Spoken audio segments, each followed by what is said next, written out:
सहनाववतु सहनौ भुनक्तु सह वीर्यं करवावहै तेजस्विनावधीतमस्तु मा विद्विषावहै।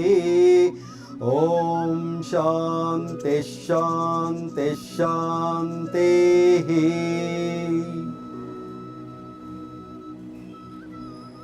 ದೂರದರ್ಶನ ಚಂದನ ವಾಹಿನಿಯ ಸಂಪೂರ್ಣ ಸ್ವಾಸ್ಥ್ಯಕ್ಕಾಗಿ ಯೋಗ ಕಾರ್ಯಕ್ರಮಕ್ಕೆ ತಮಗೆಲ್ಲ ಆತ್ಮೀಯ ಸ್ವಾಗತ.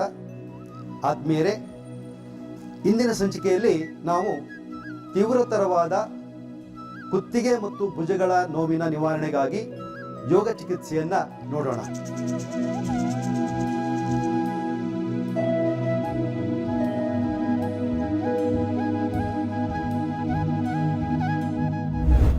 ನಾಲ್ಕನೇ ಹಂತದ ಅಭ್ಯಾಸದ ನಂತರ ಈಗ ನಾವು 5ನೇ ಹಂತದ ಅಭ್ಯಾಸವನ್ನು ನೋಡೋಣ. ಈಗ ಒಂದೇ ರೋಪನ್ನು ಎರಡೂ ಕೈಯಿಂದ ಹಿಡ್ಕೊಳ್ಬೇಕಾಗ್ತದೆ.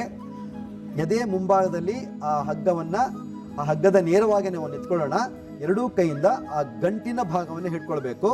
ಈಗ ನಿಧಾನವಾಗಿ ಉಸಿರು ತಗೊಳ್ತಾ ಹಾಗೇ ಮುಂದಕ್ಕೆ ನಡೀತಾ ಹೋಗೋಣ. ಹಗ್ಗವು ನೇರ ಆಗುವವರೆಗೂ ಮತ್ತು ಹಗ್ಗವನ್ನು ಬಿಗಿಗೊಳಿಸುವವರೆಗೂ ನಮ್ಮ ಶರೀರವನ್ನು ಮುಂದಕ್ಕೆ ತಳ್ತಾ ಹೋಗೋಣ. ಹಗ್ಗದ ಗಂಟಿನ ನೇರ ನಾವು ನೆಲದಲ್ಲಿ ನಿಂತ್ಕೊಳ್ಳೋಣ. ನಿಂತ ಸ್ಥಿತಿಯಲ್ಲಿ 1 ಅಡಿ ದೂರದಲ್ಲಿರಲಿ ನಮ್ಮ ಕಾಲು ಮತ್ತು ಕಾಲು ಭದ್ರವಾಗಿರಲಿ. ಪಾದದ 4 ಅಂಚು ನೆಲಕ್ಕೆ ಕೊಟ್ಟು ಇಡೀ ಶರೀರದ ಭಾರವನ್ನು ಸಮಮಿತಿಯಲ್ಲಿ ಇಟ್ಕೊಳ್ಳೋಣ. ಈಗ ಎರಡೂ ಕೈಗಳನ್ನು ಜೋಡಿಸಿದ ಸ್ಥಿತಿಯಲ್ಲಿ ಉಸಿರು ತಗೊಳ್ತಾ ಈ ಭುಜವನ್ನು ಮತ್ತು ಮೊಣಕೈಯನ್ನು ಮೇಲ್ಮುಖವಾಗಿ ಹೀಗೆ ಎಳೆಯೋಣ. ನೋಡಿ, ಈ ರೀತಿ ಎಳೆದಾಗ ಇಲ್ಲಿ ಆಂಪಿಟ್ ಓಪನ್ ಆಗುತ್ತೆ, ನಮ್ಮ ಕಂಕಳ ಭಾಗ ಓಪನ್ ಆಗುತ್ತೆ. ಆವಾಗ ಈ ಶೋಲ್ಡರ್ ಕಪ್ಗಳು ವಿಶೇಷವಾಗಿ ಅಭ್ಯಾಸವನ್ನು ಉಂಟು ಮಾಡ್ಕೊಳ್ತೇವೆ. ಇಲ್ಲಿ ಒತ್ತಡದ ಮುಕ್ತವಾಗುತ್ತೆ, ಇಲ್ಲೊಂದು ಟ್ರ್ಯಾಕ್ಷನ್ ಆಗುತ್ತೆ. ಅದಕ್ಕೆ ನೋಡಿ, ಈ ರೀತಿ ಈ ಕೈ ಮತ್ತು ಈ ಫ್ರಂಟಲ್ ರಿಪ್ಸ್ ಮತ್ತು ಬ್ಯಾಕ್ ರಿಪ್ಸ್ಗಳು ಓಪನ್ ಅಪ್ ಆಗುತ್ತೆ ಮತ್ತು ಈ ನಮ್ಮ ಆಂಪಿಟ್ಗಳು ತುಂಬ ಚೆನ್ನಾಗಿ ಓಪನ್ ಅಪ್ ಆಗುತ್ತೆ. ತನ್ಮೂಲಕ ನಮ್ಮ ಈ ಭುಜದ ಭಾಗದ ಮತ್ತು ಕುತ್ತಿಗೆ ಭಾಗದ ವಿಶೇಷವಾದ ಈ ಪಿಲ್ಲೆಗಳು ಅಂದರೆ ವರ್ಟೆಬ್ರಾ ಕಾಲಮ್ಗಳಿಗೆ ವಿಶೇಷವಾಗಿ ಅಭ್ಯಾಸ ಆಗತ್ತೆ. ದೀರ್ಘ ಉಸಿರಾಟ ಇರಲಿ. ಈ ಸ್ಥಿತಿಯಲ್ಲಿ 1 ನಿಮಿಷಗಳ ಕಾಲ ಹಾಗೇ ಇದ್ದು ಸಹಜವಾದ ಉಸಿರಾಟವನ್ನು ಮಾಡ್ತಾ ನಿಧಾನವಾಗಿ ಹಾಗೆ ಹಿಂದಕ್ಕೆ ಹೋಗೋಣ. ಉಸಿರು ಬಿಡ್ತಾ ಸಹಜವಾಗಿ ಹಿಂದಕ್ಕೆ ಹೋಗಿ ಹಗ್ಗವನ್ನು ಬಿಟ್ಬಿಡಿ. ಈ ಹಂತದ ಅಭ್ಯಾಸ ಆದಮೇಲೆ ನಾವು ಟೆನ್ನಿಸ್ ಎಲ್ಬೋಗೆ ಮೊಣಕೈಗೆ ವಿಶೇಷವಾಗಿ ಒಂದು ಟ್ರ್ಯಾಕ್ಷನ್ ಅನ್ನು ಕೊಡ್ತೇವೆ. ಅದು ಹೇಗೆ ಅನ್ನೋದನ್ನು ಈಗ ನೋಡೋಣ. ನಿಮ್ಮ ಎಡಗೈ ಮೊಣಕೈಯನ್ನು ಮೇಲ್ಗಡೆಯಿಂದ ಹಗ್ಗದ ಒಳಗೆ ತೋರಿಸ್ಬೇಕು ಈ ರೀತಿ. ಹಾಗೆ ಈ ಹಗ್ಗದ ಗಂಟಿನ ನೇರವಾಗಿ ನಮ್ಮ ಕಾಲು ನೆಲದಲ್ಲಿ ನೇರವಾಗಿರಬೇಕು. ಬಲಗಾಲಿನ ಹಿಮ್ಮಡಿ ಒಳಮುಖವಾಗಿ ತರಬೇಕು, 90 ಡಿಗ್ರಿ ಒಳಗಿಟ್ಕೊಳ್ಬೇಕು. ಮತ್ತು ಪಾದದ ಪೂರ್ತಿ 4 ಭಾಗವನ್ನು ನೆಲಕ್ಕೆ ತಾಗಿಸ್ತಾ ಈ ಮೊಣಕೈಯಿಂದ ಈ ಹಗ್ಗವನ್ನು ಜಗ್ಗುತ್ತಾ ಎದೆ ಎತ್ತಿ ಭುಜಗಳನ್ನು ಸಡಿಲ ಬಿಟ್ಟು ಸಹಜವಾದ ಉಸಿರಾಟವನ್ನು ಮಾಡಬೇಕು. ಎದೆ ಎತ್ತಿರಬೇಕು ಮತ್ತು ಸಂಪೂರ್ಣ ನಮ್ಮ ಈ ಹಗ್ಗದ ಮೇಲೆ ನಮ್ಮ ಶರೀರದ ಭಾರವನ್ನು ಬಿಡ್ತಾ ಹಗ್ಗವನ್ನು ಜಗ್ಗಬೇಕು, ಪುಲ್ ಮಾಡಬೇಕು ಈ ಮೊಣಕೈಯಿಂದ. ನೋಡಿ, ಆವಾಗ ಇಲ್ಲಿ ಎಂತಹ ಒಂದು ವಿಶೇಷವಾದ ಟ್ರ್ಯಾಕ್ಷನ್ ಆಗ್ತದೆ, ನಮಗೆ ಆರಾಮ ಅನ್ನಿಸ್ತದೆ. ಅಲ್ಲಿ ಸ್ಪೇಸ್ ಕ್ರಿಯೇಟ್ ಆಗ್ತದೆ. ತನ್ಮೂಲಕ ಅಲ್ಲಿರುವ ಎಲ್ಲ ಒತ್ತಡಗಳು ಕಡಿಮೆ ಆಗುತ್ತೆ. ಮುಖ್ಯವಾಗಿ ಅಲ್ಲಿ ರಕ್ತದ ಸರಬರಾಜಿನ ವ್ಯವಸ್ಥೆ ನಡೆಯುತ್ತೆ. ತನ್ಮೂಲಕ ಆಕ್ಸಿಜನ್ ಫ್ಲೋ ಆಗುತ್ತೆ. ಒಂದು ಗಾಳಿಯ ಪ್ರವೇಶ ಆಗಬೇಕು, ಇನ್ನೊಂದು ರಕ್ತ ಸರಬರಾಜು ಆಗಬೇಕು. ಈ 2 ವ್ಯವಸ್ಥೆ ಆ ಒಂದು ಭಾಗದಲ್ಲಾದಾಗ ಅಲ್ಲಿರುವ ಎಲ್ಲ ಒತ್ತಡ ಮುಕ್ತವಾಗುತ್ತೆ, ಆರಾಮ ಅನ್ನಿಸ್ತದೆ. ಈ ರೀತಿಯಲ್ಲಿ 1 ನಿಮಿಷಗಳ ಕಾಲ ಹೀಗೆ ನಿಂತ್ಕೊಳ್ಬೇಕು. ಆಮೇಲೆ ನಿಧಾನವಾಗಿ ಕೈಗಳನ್ನು ಬದಲಾವಣೆ ಮಾಡಬೇಕು. ಹಾಗೆ ನಿಧಾನವಾಗಿ ವಾಪಸ್ ಹೋಗೋಣ. ಇನ್ನೊಂದು ಕೈಯನ್ನು ಮೊಣಕೈಗೆ ಕೊಡೋಣ. ಎಸ್, ಮೊಣಕೈ ಹಾಕಿ ಎಸ್, ಈ ರೀತಿ ಮೊಣಕೈಯನ್ನು ಮಡಚಿ ಇನ್ನೊಂದು ಕೈಯಿಂದ ಆ ರಿಸ್ಟ್ ಭಾಗವನ್ನು ಹಿಡ್ಕೊಂಡು ಕೈ ಬೆರಳು ಸೇರಿಸ್ಕೋಬೋದು ಅಥವಾ ಇದು ಮೊಣಕೈ ಹತ್ರ ಹಿಡ್ಕೋಬೋದು. ಒಂದು ಇಲ್ಲಿ ಗಮನಿಸಬೇಕಾಗಿದ್ದೇನು ಅಂದರೆ, ಈ ನಮ್ಮ ಹಗ್ಗದ ನೇರವಾಗಿ ನಮ್ಮ ಶರೀರ ಇರಬೇಕು. ಹಗ್ಗ ಇಲ್ಲಿದ್ದು ನಮ್ಮ ಶರೀರ ಅಲ್ಲಿರಬಾರ್ದು. ಸ್ವಲ್ಪ ಹಿಂದಕ್ಕೆ ಹೋಗಿ ಆರಾಮಾಗಿ ಹೋಗಿ. ನೋಡಿ, ಇದು ರಾಂಗ್ ಮೆಥಡ್. ಈ ರೀತಿ ಆಗಬಾರ್ದು, ಹಿಂದಕ್ಕೆ ಹೋಗಬಾರ್ದು. ನೋಡಿ, ಹಗ್ಗವನ್ನು ಇಲ್ಲಿ ಕಟ್ಟಿದ್ದೀವಿ, ಇಲ್ಲಿ ವ್ಯಕ್ತಿ ಇದ್ದಾರೆ ಅಲ್ವಾ, ಈ ರೀತಿ ಆಗಬಾರ್ದು. ಅದಕ್ಕೆ ಹಗ್ಗದ ನೇರವಾಗಿ ನಾವು ಬಂದು ನಾವು ಎಳೆತ ಕೊಟ್ಟಾಗ ನಮ್ಮ ಮೊಣಕೈಯಲ್ಲಿ ವಿಶೇಷವಾದ ಒಂದು ಟ್ರಾಕ್ಷನ್ ಆಗುತ್ತೆ, ಎಳೆತ ಉಂಟಾಗತ್ತೆ. ಈ ಎಳೆತ ಉಂಟಾಗಿ ಅಲ್ಲಿರುವ ಎಲ್ಲ ಒತ್ತಡಗಳು ಕಡಿಮೆ ಆಗುತ್ತೆ. ನೋಡಿ, ಎದೆಯನ್ನು ವಿಶಾಲಗೊಳಿಸಿ ಕಾಲಿನ ಎರಡೂ ಭಾಗವನ್ನು ನೆಲಕ್ಕೆ ತಾಗಿಸಿ ಇಲ್ಲಿ ಎರಡೂ ಕಾಲಿನ ಭಾಗದಲ್ಲಿ ಸಮನಾದ ಒಂದು ಭಾರವನ್ನು ನಾವು ಇಡಬೇಕು. ಹಿಮ್ಮಡಿ 90 ಡಿಗ್ರಿ ಕೋನದಲ್ಲಿ ಒಳಗೆ ಬರಬೇಕು. ಪಾದದ 4 ಅಂಚು ನೆಲಕ್ಕೆ ತಾಗಿರಬೇಕು.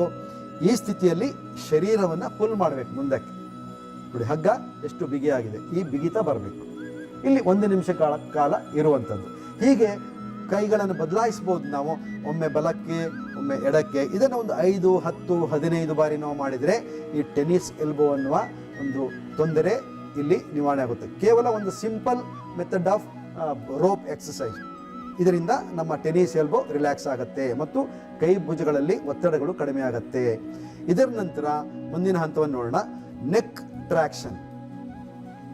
ನೋಡಿ, ಇಲ್ಲಿ ಈ ರೋಪಿಗೆ ನಾವು ಒಂದು ಬಟ್ಟೆಯನ್ನು ಹಾಕ್ಕೊಳ್ಬೇಕು ಈ ರೀತಿ. ಯಾಕೆ ಹೇಳಿದ್ರೆ ನಮ್ಮ ಕುತ್ತಿಗೆಗೆ ಯಾವುದೇ ಒತ್ತಡ ಆಗಬಾರ್ದು, ಇಲ್ಲೊಂದು ಕಂಫರ್ಟ್ನೆಸ್ ಬರಬೇಕು ನಮಗೆ. ಹಾಗಾಗಿ ಇಲ್ಲಿ ಈ ರೀತಿ ಇಟ್ಟು ಕುತ್ತಿಗೆಯನ್ನ ಒಂದು ರೋಪಿಗೆ ತಾಗಿಸಿಕೊಂಡು ಹಿಡ್ಕೊಳ್ಳಿ. ರೋಪ್ ಹಿಡ್ಕೊಳ್ಳಿ, ಕೈಯಿಂದ ರೋಪನ್ನು ಹಿಡ್ಕೊಳ್ಬೇಕು. ನಿಧಾನವಾಗಿ ನಮ್ಮ ಶರೀರದ ಎಲ್ಲ ಭಾರ, ಕುತ್ತಿಗೆ ಭಾರವನ್ನು ಈ ರೋಪನ್ ಮೇಲೆ ಬಿಟ್ಟು ಗೋಡೆಯ ಕಡೆಗೆ ಹೋಗಿ ಕಾಲನ್ನು ಗೋಡೆಗೆ ತಾಗಿಸ್ಬೇಕು. ಸ್ಲ್ಯಾಂಟಿಂಗ್ ಅಲ್ಲಿ, ಅಂದ್ರೆ ಹಿಮ್ಮಡಿ ನೆಲಕ್ಕಿರ್ತದೆ, ಪಾದದ ಬೆಳು ಗೋಡೆಗಿರ್ತದೆ. ಅಲ್ಲೊಂದು ಸ್ಲ್ಯಾಂಟಿಂಗ್ ಬ್ರಿಕ್ ಅನ್ನು ಇಟ್ಟಿದ್ದೇವೆ, ಈ ಇಳಿಜಾರು ಉಂಟಾಗಿರುವ ಒಂದು ಬ್ರಿಕ್ ಅನ್ನು ಇಟ್ಟಿದ್ದೇವೆ. ಅದರ ಮೇಲೆ ನಾವು ಕಾಲಿಟ್ರೆ ತುಂಬಾ ಆರಾಮಾಗಿರ್ತದೆ.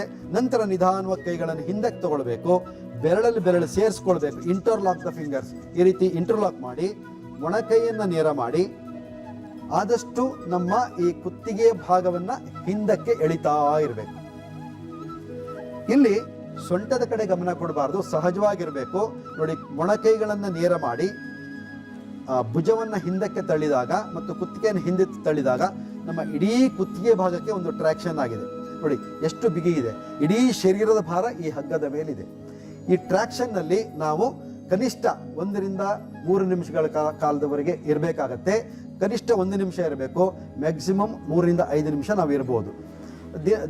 ದಿನ ಕಳೆದಂತೆ ನಾವು ಹೆಚ್ಚೊತ್ತು ಅಲ್ಲಿ ಇರ್ಲಿಕ್ಕೆ ಅನುಕೂಲ ಆಗುತ್ತೆ. ಪ್ರಾರಂಭದಲ್ಲಿ ಒಂದು ಅರ್ಧ ನಿಮಿಷ 1 ನಿಮಿಷ ಇದ್ರೆ ಸಾಕು.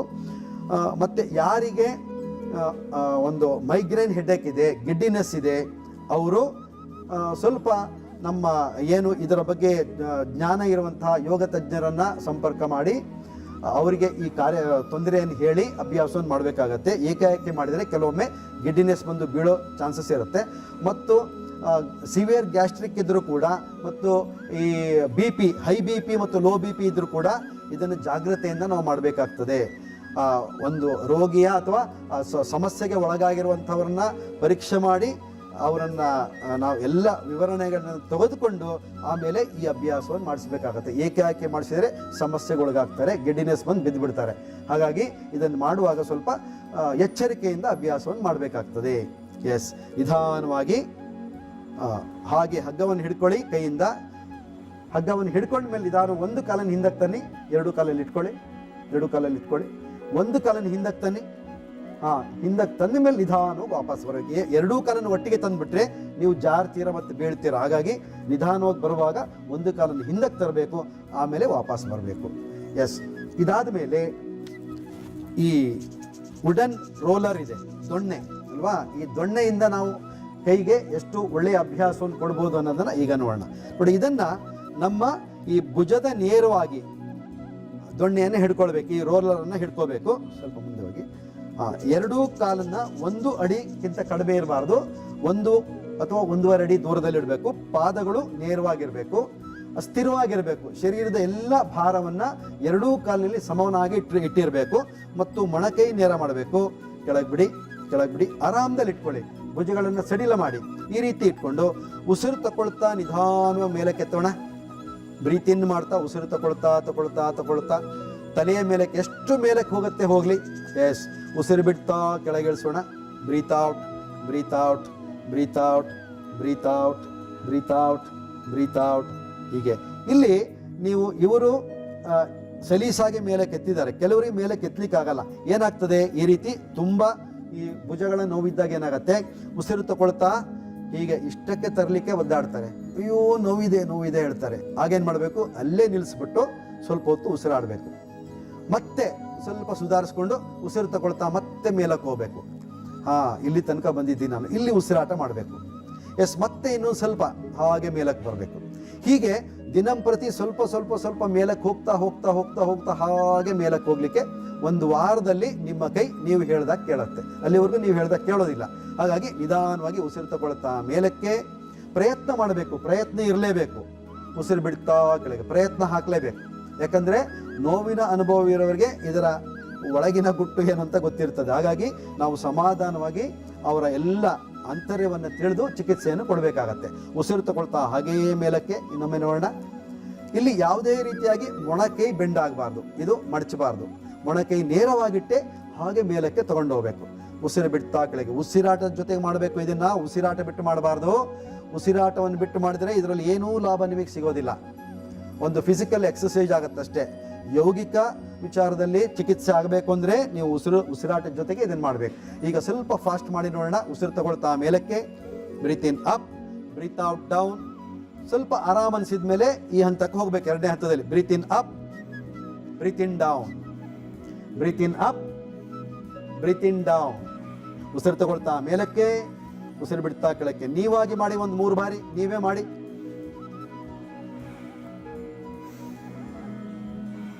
S, very good.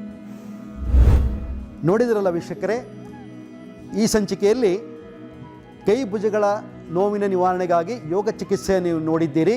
ಮುಂದಿನ ಭಾಗದಲ್ಲಿ ಇನ್ನಷ್ಟು ಯೋಗ ಚಿಕಿತ್ಸೆಯನ್ನು ನೋಡೋಣ. ಅಲ್ಲಿಯವರೆಗೂ ನಮಸ್ಕಾರ, ಶುಭವಾಗಲಿ.